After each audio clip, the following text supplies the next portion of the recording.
Voltamos com o programa Realidades, o Cotidiano à Luz do Saber. Infelizmente é o nosso terceiro e último bloco com o professor Marcelo Pellizzoli, um tema fascinante que é a comunicação não violenta. E ele falou anteriormente que existem métodos, né? Que é uma filosofia que tem seus métodos de ação. Eu queria começar perguntando sobre esses métodos, professor. Esse tema das técnicas e métodos eu sempre trabalho também no curso, porque nos cursos que eu dou, pelo seguinte: por um lado, a gente tem que dissolver um pouco a ideia de técnica e de método, no sentido assim, se eu quero um método para transformar alguém, né? Essa é uma armadilha que eu vejo muito as pessoas buscarem. Ela quer um método para transformar o outro, mas não para se conhecer, se analisar e ver também o seu padrão, né? Ela quer um método para salvar alguém, quer dizer, eu vou salvar essa criança, essa pessoa, e ela não vai fazer isso. Eu vou fazer algo existencial por ela que ela deveria fazer. Então isso também é uma armadilha, né? Ou um método para se proteger. Então, deixando esses problemas de lado, né, porque a nossa sociedade é muito técnica, a gente acha que toma um comprimido, compra um equipamento e resolve um problema. E aí não. Então a CNV ela é uma filosofia. Então ela exige uma sabedoria, uma filosofia existencial, prática. Né, uma prática e uma tomada de consciência, uma compreensão, um estudo e uma prática. Né. Enquanto o método ele é centrado, a gente fala muito na questão dos 4 passos, né? O primeiro passo é como falar e como ouvir, sendo que a dimensão do ouvir aí é crucial. Se não há uma capacidade de escuta, já começa a bloquear tudo. Então o primeiro passo a gente chama também de observação. Como que eu vejo a situação, como que eu vejo o outro, como que eu me vejo na situação, né? Como que eu faço observações, em português tem essa expressão, né? Eu fiz a tal observação. Então é como eu falei, se eu falo com rótulo, ironia, provocação, é o reino do julgamento moral, né? Se eu falo com chantagem, né?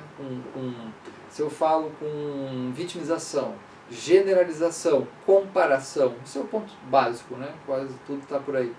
Já fecha as portas, já começa a ter problema, né? Então, como falar e como ouvir verdadeiramente, né? Fazer perguntas reais e escuta real. Aí, o segundo passo nas questões humanas está sempre envolvido sentimentos. A gente se sente assim, se sente melhor, né? Sente emoções, sentimentos e sensações. Então é um reino muito grande do organismo, né? Emoções, sentimentos e sensações. E essas emoções elas são muito determinantes do conflito, da pacificação, da vida humana. E às vezes a gente não olha para elas. A CNV convida a olhar e até falar: olha, eu me sinto triste quando você saiu ontem porque eu esperava que você me avisasse e não me avisou. Então veja que interessante, ele está sendo honesto, ele se sentiu triste, por quê? Porque a pessoa saiu e ele está se responsabilizando, porque ele esperava que o outro ficasse. Não é assim, você deve ficar, né? Porque os outros não são obrigados a fazer o que a gente quer. Então tudo é honesto, assim, é direto na CNV, né? Então, ela é um método. Aí o segundo passo é sentimentos, sensações e emoções. O Rosenberg fala mais dos feelings, né? Desses sentimentos. Tomar consciência e dizer: olha, eu me sinto, né, triste, chateado na situação, porque eu preciso disso, vejo dessa forma. Então, essa é a estrutura básica. Eu vi que você saiu, fatos, né? Falando corretamente, o que aconteceu. Eu fiquei triste, o que aconteceu é a pergunta, né? Mas eu fiquei triste porque eu esperava que você me avisasse, né? Então, o que é isso eu esperava? As necessidades. As necessidades. Exato. Então ela reconhece, ou ele reconhece o sentimento e as suas necessidades. Sim, porque aí tem um colamento direto entre necessidades e sentimentos. No reino animal, né? Os sentimentos eles têm uma função muito concreta. Eles se ligam a defender, a realizar as nossas necessidades. Né? A pessoa tinha necessidade naquele dia de não ficar só, e aí sentiu triste, ou tem necessidade de não se sentir agredido, sente raiva quando é agredido, né? Ou sente triste, ou sente magoado, ou sente culpa quando fez algo pesado. Então, os sentimentos podem ser muito úteis, mas podem ser destrutivos também, conforme a gente lida. E aí está ligado a necessidades, né? E a gente tomar consciência dela e falar sobre elas, é aí que nós vamos compreender o que está acontecendo, a base de todo o conflito. Né? Necessidades, sentimentos, o modo de falar. E o quarto passo é uma consequência, que é: eu peço, olha, eu preciso disso, quando você sai me avise, por favor, porque eu preciso disso. Olha, não saia sem mim aquele dia, porque pergunta para o outro, é uma negociação. A negociação é o quarto passo, né? É o pedido, é o dar e receber. Então, aí a gente opera não pela exigência, mas pelo pedido, que é muito diferente, eu peço, né? E aí pode usar também o por favor, o condicional, o gostaria, é importante para mim isso, né? Ser claro nessa hora também, né? E essa é a otimização da comunicação humana. Fala assim, culpa, né? Tem também aquela culpa que a pessoa se atribui para justificar a ação do outro. Mesmo que ela própria não tenha feito uma ação violenta. Por exemplo, ela ficou em casa esperando, a outra pessoa não apareceu, e ao invés de chegar e dizer tu foi egoísta, tu me deixou esperando, ela diz, ele não veio por minha culpa, porque eu fiz tal coisa, porque eu não fiz tal coisa. Começa a imaginar, criar situações para se sentir culpada pelo que o outro fez ou não fez que ela não gostou. É importante reconhecer isso também. As pessoas até falam de vitimização, né? Tu está se fazendo de vítima e tal. Que para a CNV a gente não opera assim dessa forma, se diz, você está se fazendo de vítima, é um pobre coitado, está se, né? Ele tem que tentar entender a pessoa, mas também deixar claro para ela que ela tem responsabilidade pela vida dela, né? Nós temos a responsabilidade de não agressão. Não agressão. Quando fere isso, então a gente produziu responsabilidade até criminal, né?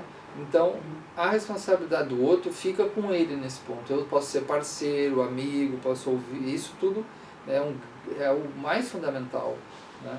Então, quando a pessoa entra num processo assim de vitimização, eu não vou dizer para ela, você é uma vitimizadora, você é chantageadora, porque isso até é pior, né? Na verdade, eu não estou sabendo lidar com o meu mal-estar de ela estar agindo assim, da carência dela, pode estar mexendo na minha carência, né? E eu não estou sabendo lidar. Então, eu respiro na minha carência, vejo e digo para a pessoa, né, olha, tem o meu limite, eu quero entender o que você precisa, mas que eu posso lhe dar isso, que eu posso fazer isso, isso eu não posso. Então essa é uma linguagem muito conectiva. No mínimo, você não cria inimigos, né? Mesmo dizendo não. A CNV tem uma inteligência do dizer não, né? Que uma coisa é você dizer não dá isso, não quero saber, e não ouvir, e não conversar. E a CNV, o não dela, ela consulta as necessidades e sentimentos do outro e explica por que não é possível, né? E aí é muito diferente o não correto do não mais seco, né?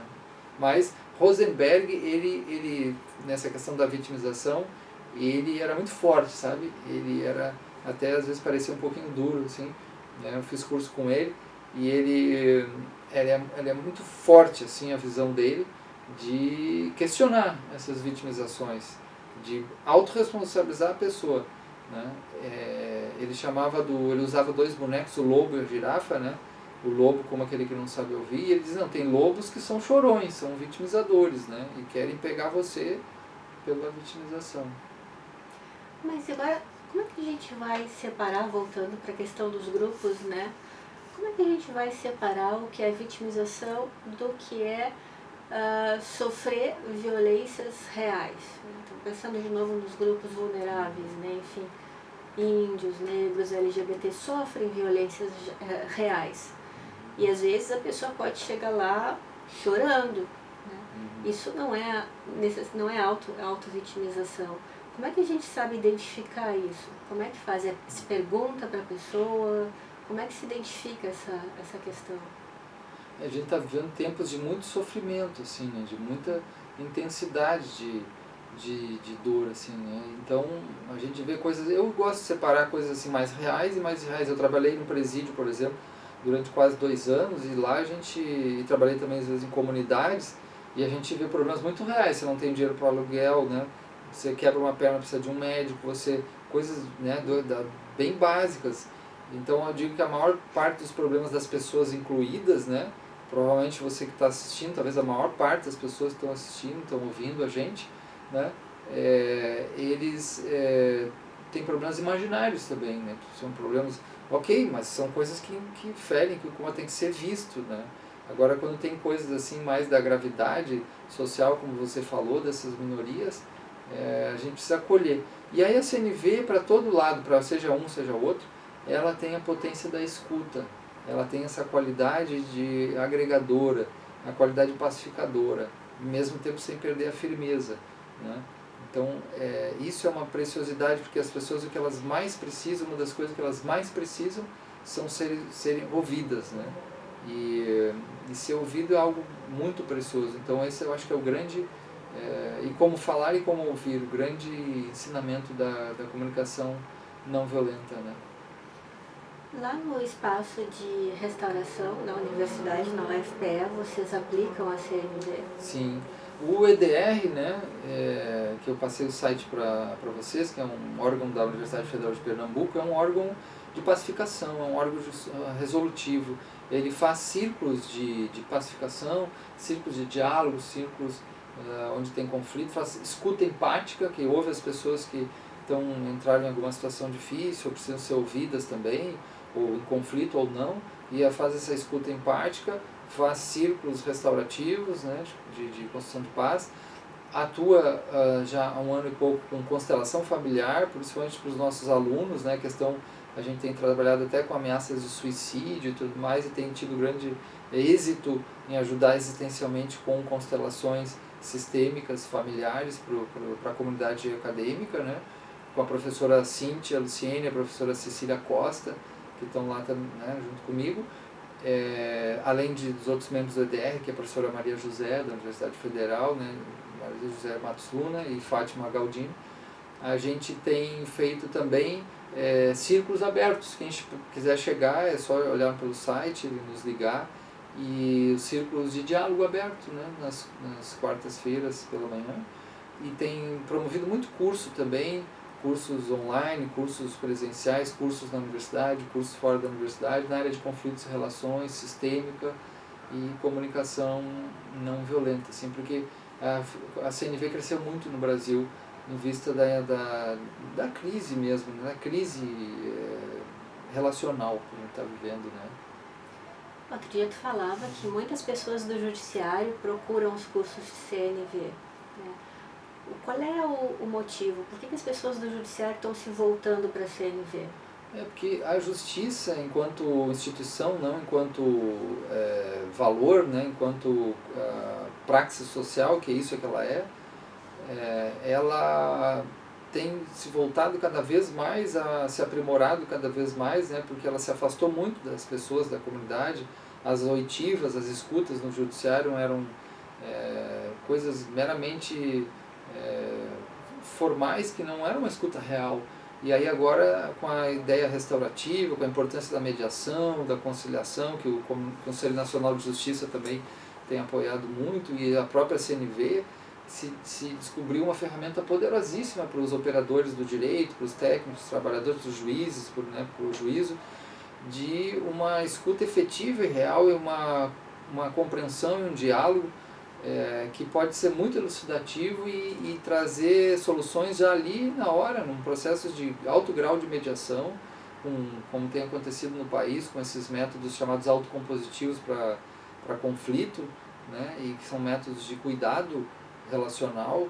E eu tenho muitos alunos do judiciário, né, de todas as ordens do judiciário, todos os setores, todas as searas, muito aluno do direito, advogado, que aprendendo essas técnicas de conversação, de escuta real, de CNV, sistêmica e restaurativa, né?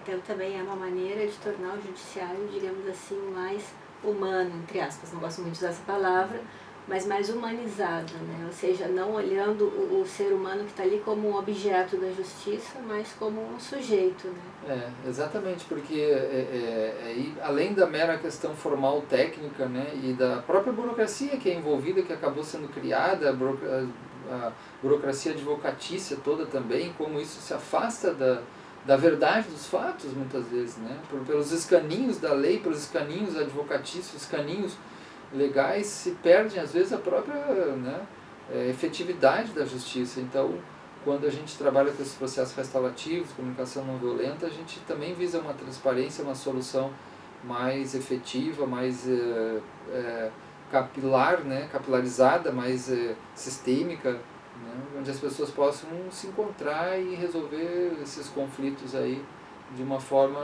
mais comunitária, de uma forma real, de uma forma familiar, compreendendo um ao outro, né? Então, a justiça hoje tem sido um grande promotor das práticas restaurativas e da própria CNV e também até da dimensão sistêmica, constelações sistêmicas, né? E assim, para encerrar, a gente está chegando ao fim, só tem mais 3 minutos. A questão da confiança, né? A confiança é muito importante para a CNV, acho que a gente ainda não teve tempo de falar sobre isso. Tu pode nos falar um pouquinho? Sim, eu sempre trabalho esse ponto. Como é que começa uma virada nas nossas relações, na nossa comunicação?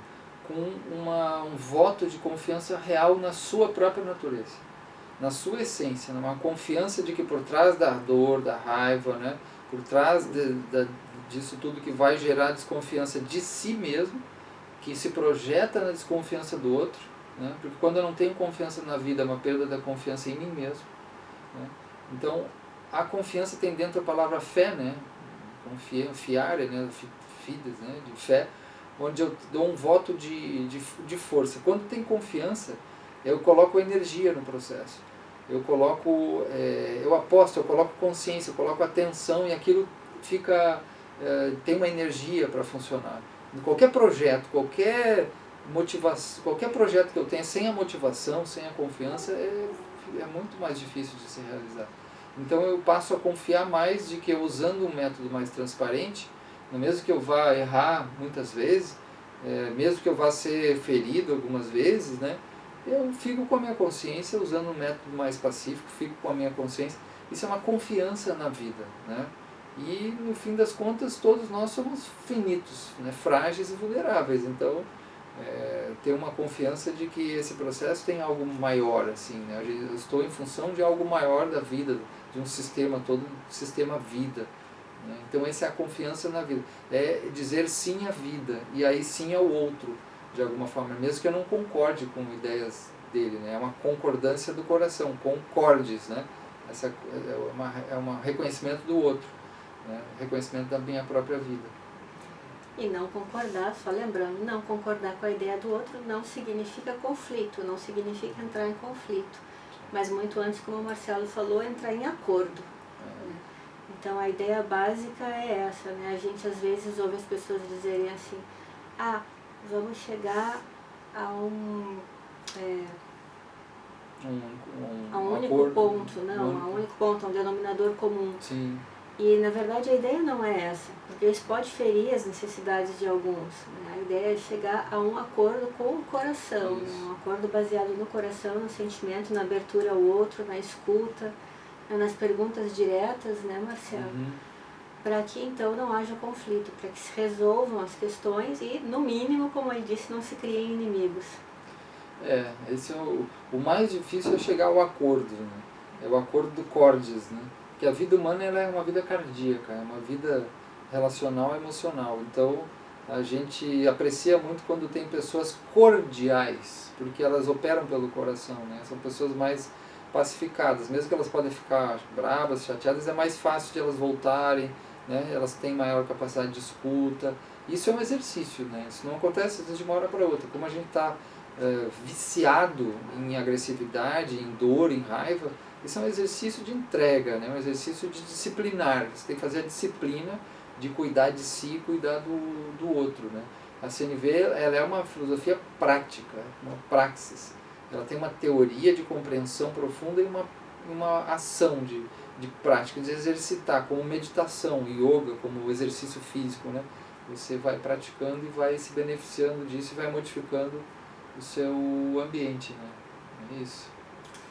Então tá, infelizmente chegamos ao final do terceiro bloco com o professor Marcelo Pelizoli falando de comunicação não violenta, CNV, lembrando do EDR na UFPE, o espaço de diálogo e reparação, que nas quartas-feiras pela manhã está aberto para a comunidade, para rodas de diálogo com a comunidade.